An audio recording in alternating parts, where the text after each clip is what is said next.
What's up guys, welcome back. This is the third video in the Aerin series and we're going to be looking at how I painted the white shirt. To start off, we're going to mix a desaturated pale green by mixing a bit of P3 Underbelly Blue into some Fantasy Games Moonray Flesh. If you remember from one of the earlier videos, this is the same colour that we used on the eyeballs. It's going to give us a pretty decent base to work on. I apply this over a couple of thin coats until it's nice and solid. Actually, maybe we should zoom in a bit so that we can see what's happening better. Angus, do you want to push the button over there?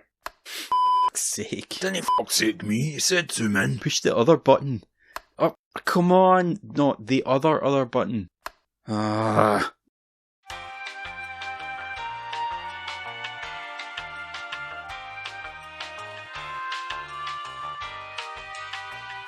Sorry about that, technical hitch. So when you get the base coat down, it should look something like this. If you don't have these paints, you can get a pretty similar colour by mixing a bit of grey and a tiny bit of green into an off-white. For our first highlight, we're going to mix some scale colour white sands into the base just to lighten it slightly. And we'll apply that to the model. So I'm pulling the paint down to the front of the chest and I'm trying to leave the underside of the chest alone, as that's where our shadow is going to be. On the arms, we're doing the tops of the creases and any areas that would catch more light. So if you imagine the light is coming down from above, it's going to be hitting this elbow and the back side of the upper arm as they're really exposed. Here you can see I'm just trying to pick out all the little creases along the sleeve.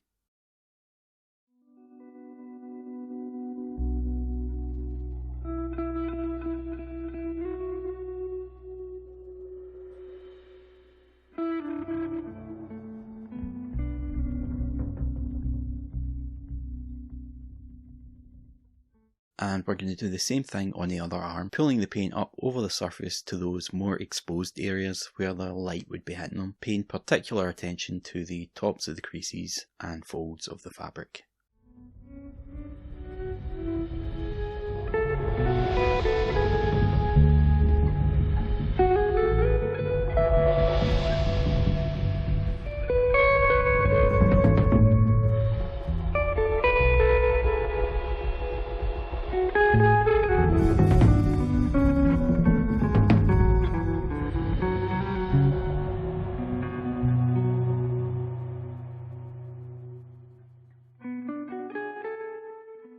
Alright, so we'll mix a bit more white sands in there and we'll go back for another pass. We're just trying to build up the highlights over a few layers until we get to a pure white sands. White is quite interesting to paint because you can play about with the colour a fair bit. It tends to take on the properties of the colours that surround it, more so than other colours. So you can have quite a lot of fun trying to incorporate other tones from the rest of the model into the white. In our case, the main colour on the model is going to be turquoise. So I've started the white off with this pale, desaturated turquoisey colour. And now I'm building up the highlights with an off-white that's actually a very bright yellow. Then later on, we're going to push the shadows with a more obvious dark turquoise. So this model is meant to be standing outside. So the yellow is going to represent the light cast from the sun, whereas the turquoise shadow is from the light bouncing off the dress and hitting the white from below. It gives you a way more interesting look than just using grey and white.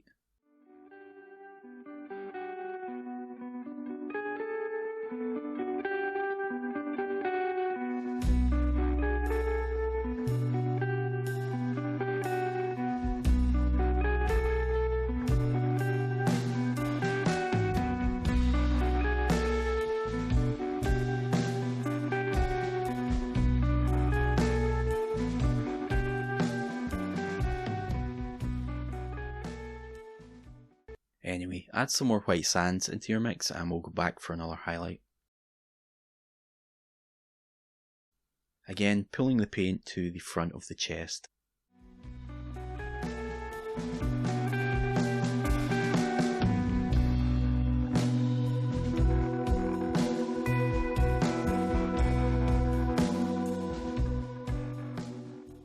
And then the upper parts of the fabric, the tops of the creases, the shoulders, etc.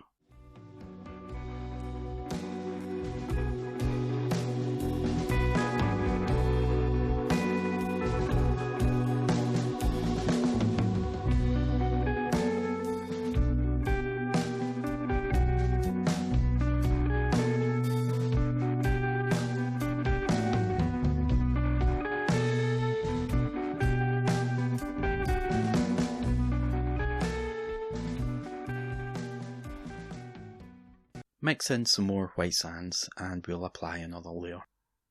So there's nothing all that difficult here, we're just gradually building up the intensity of the highlights with simple layering. You can do this a lot faster by jumping ahead and placing the white sands on its own in your brightest spots and then blending out the edges with an in-between colour. But again, I'm trying to show that there's no one set way to paint. The slowly approach is just as viable as the more brute force methods. And to be honest, I actually find this way more fun because you can build up the overall look over time and you don't get that initial shock factor where all your highlights are going to look ridiculous. But one thing to watch out for when you're painting this way is for the paint drying on the brush slightly and then leaving little small balls of paint on the tip. You can minimise that by making sure that you wash your brush out in the water fairly regularly and load up with fresh paint from your palette.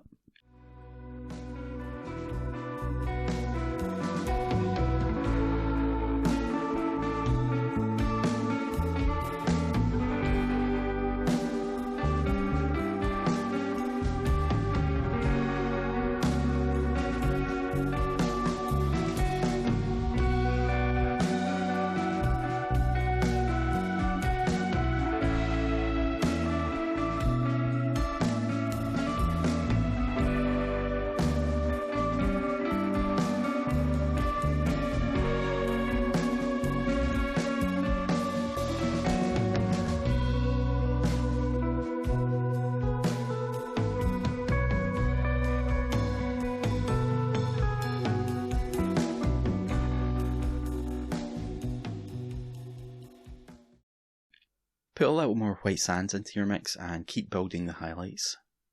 So our white is starting to take shape now. You can see that there's more definition in the shape and our original base colour is beginning to look more like a shadow.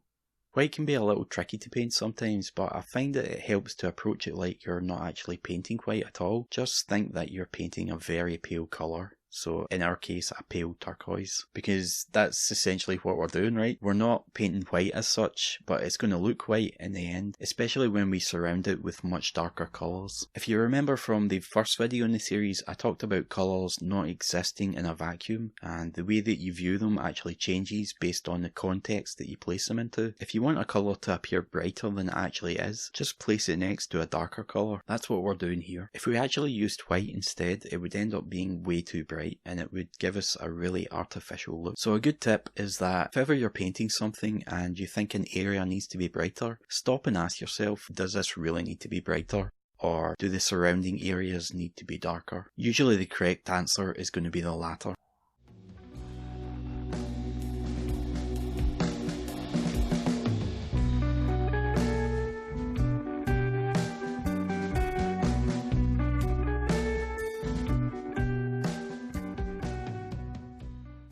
At this stage, when the highlight is starting to get brighter, I like to throw in some stippling, just applying random little dots of paint onto the surface. When you're painting fabric, it's always quite nice to add a little bit of subtle texturing to give it more of a natural feel. Stippling also helps you to get a soft look to the surface. You don't need to do this, but it does bump up the detail a few notches. So if you want to end up with a higher quality finish, stippling is a great way to go about getting it.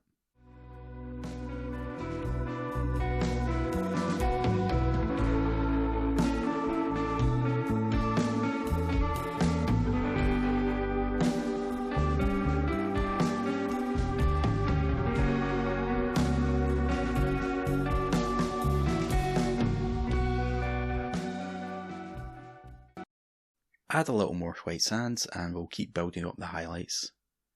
So we're pretty much at full white sands at this point and you can see that the shirt is starting to look more white now. I'm still using stippling to add some texture while I'm building up the highlights here. Don't be afraid to try stippling, it's actually not as hard as you might first think. You don't need to be super meticulous about each individual dot that you're applying.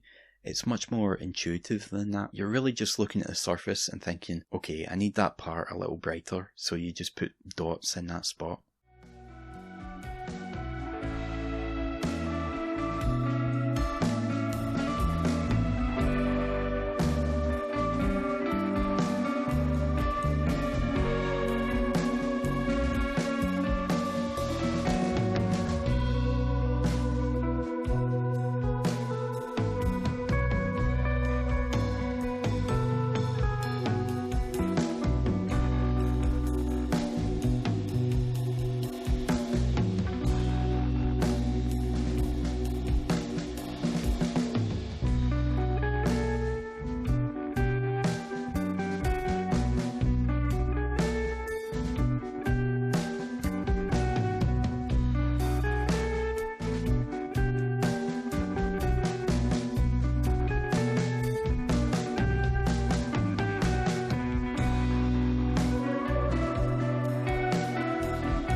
Alright guys, so that is pretty much it for the highlights. We'll move on to the shadows now. For that we're going to mix a little black into some scale colour Caribbean blue in order to desaturate it and darken it down a little. Then we'll add some water, thinning it down to a glaze consistency.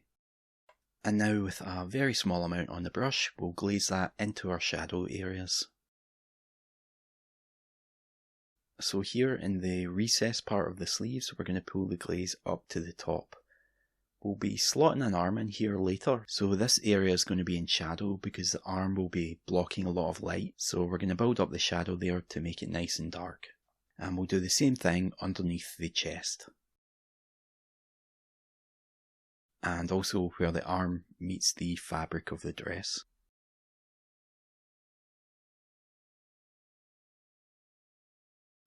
And we'll do the same sort of thing on the underside of the arm here. I'm also going to glaze into the recesses of all the little folds in the fabric to push the shadows a bit darker. Remember that if you want a colour to appear brighter, you're going to put it next to a darker colour, so if we intensify the shadows, it's going to make our highlights appear brighter. And remember, we're using the dark turquoise because the main colour of our model is turquoise, so this is going to represent the light bouncing off that turquoise of the dress and hitting the underside of the white cloth. So obviously we haven't painted the dress yet, so you're just going to have to imagine that that's already there. Alright, so we just keep applying layers of the glaze, pulling it into the shadow areas until we're happy with the way it looks. As always, try and make sure the glaze is dry before you apply another layer. And remember that when you're working with glazes, it takes a number of applications in order to build up the colour, so you do need to be patient and just try not to rush it.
I think it looks pretty awesome from this side. You can see that the colours work really well together.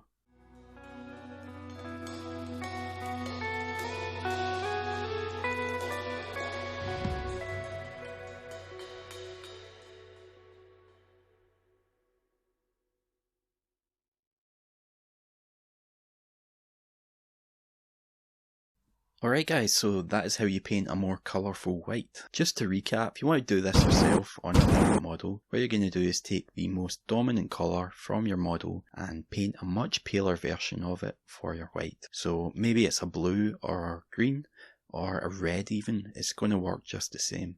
Another way that you can approach it is rather than painting a paler version of your most dominant colour, you can instead paint a paler version of that colour's complementary colour. So for example, if your dominant tone was turquoise, you would use a very pale reddy orange for your white.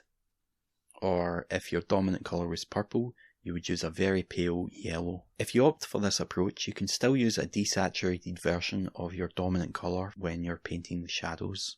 So you could have an orangey white with blue shadows, or a lime green white with violet shadows, or even a green white with red shadows. If any of that doesn't make sense, let me know and I'll try and help you out. Alright guys, so that is it for this video. I hope you found something that you can take away for your own paint jobs. And I just want to say thank you very much for all your support. We have a few new patrons this month actually. I think we've passed the 200 mark now. So for all the new people, feel free to join the Discord server if you haven't already, and I hope that you're all going to be entering the latest competition. Maybe you can even use some of these ideas in your entries. In the next video series, we're going to be looking at how I painted the soft turquoise dress.